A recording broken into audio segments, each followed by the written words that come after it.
Hi friends, അസ്സലാമു അലൈക്കും. Welcome to ജയം ട്രിപ്പിലേറ്റ്സ്. എല്ലാവർക്കും പുതിയൊരു റെസിപ്പിക്ക് സ്വാഗതം കേട്ടോ. ഇന്ന് ഞാൻ വന്നിട്ടുള്ളത് അടിപൊളി ബ്രേക്ക്ഫാസ്റ്റിനും ഈവനിങ് സ്നാക്കിനൊക്കെ ഉപയോഗിക്കാൻ പറ്റുന്ന ഒരു അടിപൊളി റെസിപ്പി ആയിട്ടാണ് കേട്ടോ. നേന്ത്രപ്പഴം അതുപോലെ തന്നെ തേങ്ങ വെച്ചിട്ടാണ് ഈ ഒരു റെസിപ്പി ഉണ്ടാക്കുന്നത്. എല്ലാവർക്കും ഇഷ്ടപ്പെടുന്ന ഉറപ്പാണ് കേട്ടോ.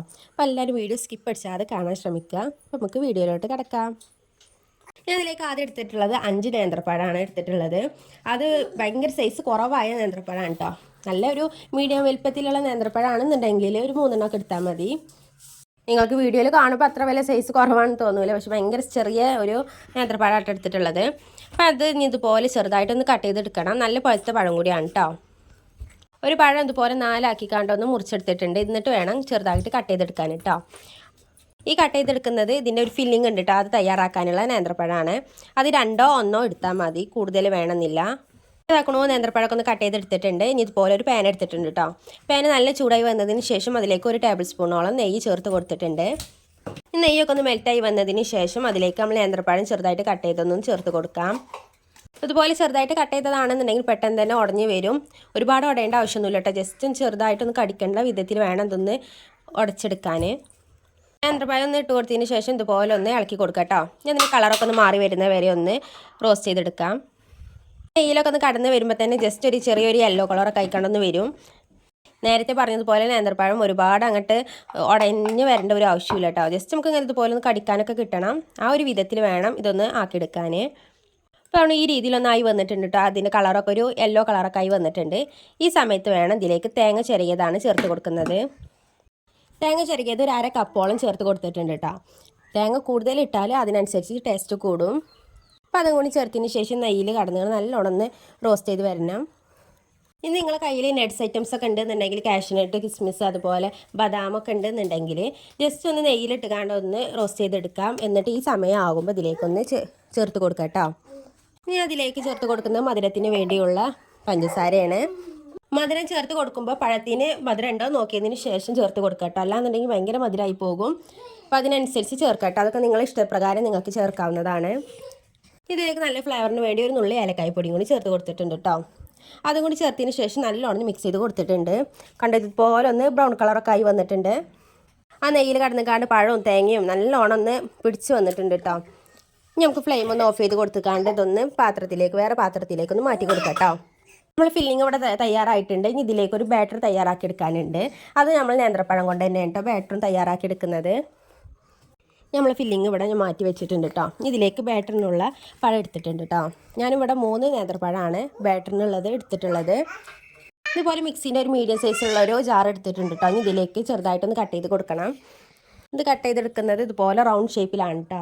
ഒരുപാട് കനം കുറഞ്ഞ് കട്ട് ചെയ്യേണ്ട ഒരു ആവശ്യമില്ല. നമ്മളിത് നല്ലോണം പേസ്റ്റ് ആക്കേണ്ടതല്ലേ. അപ്പോൾ അതിന് ഇതുപോലെ ഒന്ന് കട്ട് ചെയ്ത് കൊടുക്കുന്നുണ്ട് കേട്ടോ.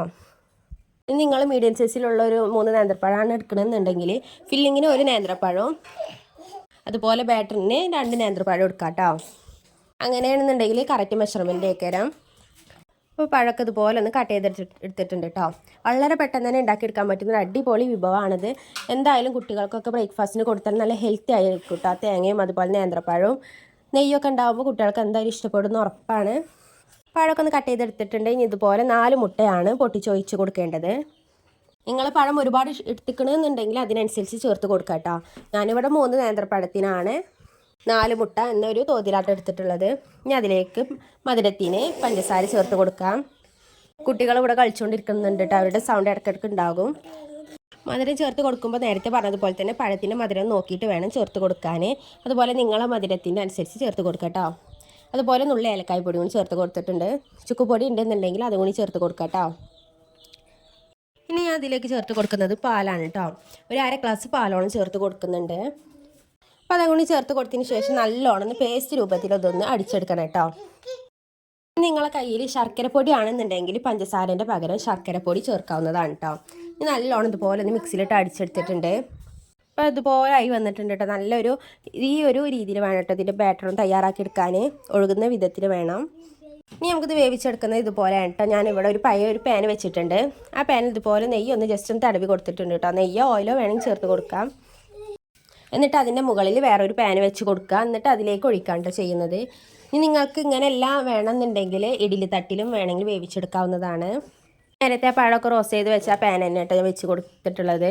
ഞാൻ അതിലും ഇതുപോലെ നെയ്യൊന്ന് സ്പ്രെഡ് ചെയ്ത് കൊടുക്കാം കേട്ടോ. ചട്ടിയിൽ നിന്ന് പെട്ടെന്ന് വിട്ടു പോരാനാണ് ഇങ്ങനെ ചെയ്യുന്നത്. അത്യാവശ്യം ചൂടായി വന്നിട്ടുണ്ട് കേട്ടോ. ഇതിലേക്ക് നമ്മളെ ബാറ്റർ ഒന്ന് ഒഴിച്ച് കൊടുക്കാം. ബാറ്റർ ഒഴിക്കുമ്പോൾ ഫ്ലെയിം നല്ലോണം കൂട്ടി വെക്കാം കേട്ടോ. ഒഴിച്ചതിന് ശേഷം എന്നിട്ട് അത് കുറച്ച് വെക്കാം. നമ്മളെ പഴത്തിൻ്റെ ബാറ്റർ ഉണ്ടല്ലോ അതിൻ്റെ പകുതിയോളം ചേർത്ത് കൊടുത്തിട്ടുണ്ട് കേട്ടോ. പകുതി അവിടെ വെച്ചിട്ടുണ്ട്. ഇതൊരു 5 മിനിറ്റ് നേരം അല്ല 1 മിനിറ്റ് നേരം ഒന്ന് വേവിച്ചെടുക്കാം.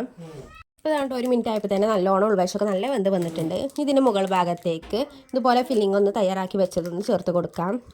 ഒരുപാട് അറ്റത്തേക്ക് ഇടേണ്ട ആവശ്യമില്ല. ജസ്റ്റ് ആ സെൻറ്റർ ഭാഗത്തൊക്കെ അയക്കാണ്ടൊന്ന് ഇട്ട് കൊടുക്കാം കേട്ടോ.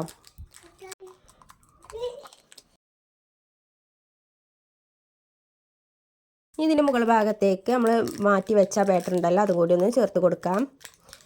ഞാൻ ഉണ്ടാക്കുന്ന രീതിയിലാണെന്നുണ്ടെങ്കിൽ ആ ബാറ്റർ എന്തായാലും തികയൂട്ടതിലേക്ക് അതുപോലെ ഒന്ന് ലെവലാക്കി കൊടുക്കാം കേട്ടോ. എന്നിട്ട് ഇതൊരു 5 മിനിറ്റ് നേരം ഒന്ന് മീഡിയം ഫ്ലെയിമിലിട്ട് കാണാൻ നല്ലോണം വേവിച്ചെടുക്കാം കേട്ടോ. അടച്ചിട്ട് വേണം വേവിച്ചെടുക്കാൻ. നിങ്ങളുടെ കയ്യിൽ നട്ട്സ് ഉണ്ടെന്നുണ്ടെങ്കിൽ റോസ്റ്റ് ചെയ്ത് കാണാൻ ഇതിൻ്റെ മുകളിലേക്ക് ജസ്റ്റ് ഡെക്കറേഷന് വേണ്ടി ഒന്ന് ചേർത്ത് കൊടുക്കാം കേട്ടോ. അതുകൊണ്ട് മുകൾ വശമൊക്കെ ഒന്ന് ആയി വന്നിട്ടുണ്ട്. ഇനി മറ്റൊരു പാനിലേക്ക് ഇതൊന്ന് മറിച്ചിട്ട് കൊടുക്കണം കേട്ടോ. അതിന് മുമ്പായിട്ട് അതിൻ്റെ മുകളിലേക്ക് ഇതുപോലെ ജസ്റ്റ് ഒന്ന് ഓയിലൊന്ന് ബ്രഷ് ചെയ്ത് കൊടുക്കാം. എന്നിട്ട് വേണം മറിച്ചിട്ട് കൊടുക്കാൻ കേട്ടോ. ഞാൻ അത് മറിച്ചെടുക്കുന്നത് നമ്മൾ താഴെ വെച്ചിരുന്ന ആ ഒരു പാനിലേക്ക് തന്നെയാണ്. നിങ്ങളുടെ കയ്യിൽ വേറെ പാൻ ഉണ്ടെന്നുണ്ടെങ്കിൽ അതിലേക്ക് മറിച്ചിട്ട് കൊടുത്താലും മതി കേട്ടോ. അടിഭാഗത്ത് വെച്ച പാനാണെന്നുണ്ടെങ്കിൽ ഓയിൽ സ്പ്രെഡ് ചെയ്തതിന് മുമ്പ് കുറച്ച് വെള്ളം ഒന്ന് കുടഞ്ഞ് കൊടുക്കാം കേട്ടോ. പാൻ്റെ ചൂടൊക്കെ ഒന്ന് മാറിയതിന് ശേഷം മറിച്ചിട്ട് കൊടുത്താൽ മതി. അല്ലാന്നുണ്ടെങ്കിൽ പെട്ടെന്ന് തന്നെ കരിഞ്ഞു പോകും കേട്ടോ. കാരണം ഇതുപോലെ ഒന്ന് വെള്ളം ഒന്ന് ആക്കി കൊടുത്തിട്ടുണ്ട്. ഇനി ഇത് ഒരു ഓയിലൊന്ന് പ്രസ് ചെയ്ത് കൊടുത്തിട്ടുണ്ട്. ഇതുപോലെ ഒന്ന് മറിച്ചിട്ട് കൊടുത്തിട്ടുണ്ട് കേട്ടോ. ഞാൻ ആ ഭാഗം കൂടി നല്ലോണം വേവിച്ചെടുത്തിട്ടുണ്ട്. അപ്പോൾ നമ്മൾ അടിപൊളിയായിട്ട് ഉണ്ടാക്കിയെടുക്കാൻ പറ്റുന്ന ഒരു ബ്രേക്ക്ഫാസ്റ്റ് ഇവിടെ റെഡി ആയിട്ടുണ്ട് കേട്ടോ. ഇതുപോലെ തന്നെ വളരെ പെട്ടെന്ന് തന്നെ ഉണ്ടാക്കിയെടുക്കാൻ പറ്റുന്ന ഒരുപാട് വിഭവങ്ങൾ ചാനലിൽ അപ്ലോഡ് ചെയ്തിട്ടുണ്ട്. എല്ലാവരും പോയിക്കാണ് ചാനലൊന്ന് ചെക്ക് ചെയ്ത് നോക്കാം കേട്ടോ. ഇഷ്ടമാക്കുകയാണെന്നുണ്ടെങ്കിൽ ഫ്രണ്ട്സിനോ റിലേറ്റീവ്സിനോ ഒന്ന് ഷെയർ ചെയ്ത് കൂടി കൊടുക്കുക. അതുപോലെ തന്നെ സബ്സ്ക്രൈബ് ചെയ്ത് സപ്പോർട്ടാക്കാനും മറക്കരുത് കേട്ടോ. ഇതിൻ്റെ ഉൾവശമൊക്കെ എങ്ങനെയാണെന്ന് കാണിച്ചു തരാം. അതുപോലെ ഒന്ന് കട്ട് ചെയ്ത് കൊടുത്തിട്ടുണ്ട് കേട്ടോ. ഇതിൻ്റെ ഉൾവശം നല്ല സോഫ്റ്റ് ആയിരിക്കും. ആ തേങ്ങൻ്റെയും നേന്ത്രപ്പഴത്തിൻ്റെ ഫില്ലിങ് കൂടി ഉണ്ടാകുമ്പോൾ നല്ല കാണാൻ നല്ല ഭംഗിയായിരിക്കും കേട്ടോ. അതുപോലെ കഴിക്കാനും നല്ല ടേസ്റ്റും ആയിരിക്കും. ഇതുപോലെ ആയിരിക്കും കേട്ടോ അതിൻ്റെ ഉൾവശം എന്ന് പറയുന്നത്. അപ്പോൾ ഇന്നത്തെ വീഡിയോ എത്ര ഉള്ളൂ കേട്ടോ. എല്ലാവരും വീട്ടിൽ മസ്റ്റായിട്ടും ട്രൈ ചെയ്ത് നോക്കണം. കമൻറ്റ് ബോക്സിൽ ഫീഡ്ബാക്ക് അറിയിക്കും ചെയ്യാം കേട്ടോ. നാളെ ഇൻഷാ അല്ലാഹ് മറ്റൊരു വീഡിയോ ആയിട്ട് വരണ്ട്. ബൈ. അസ്സലാമു അലൈക്കും.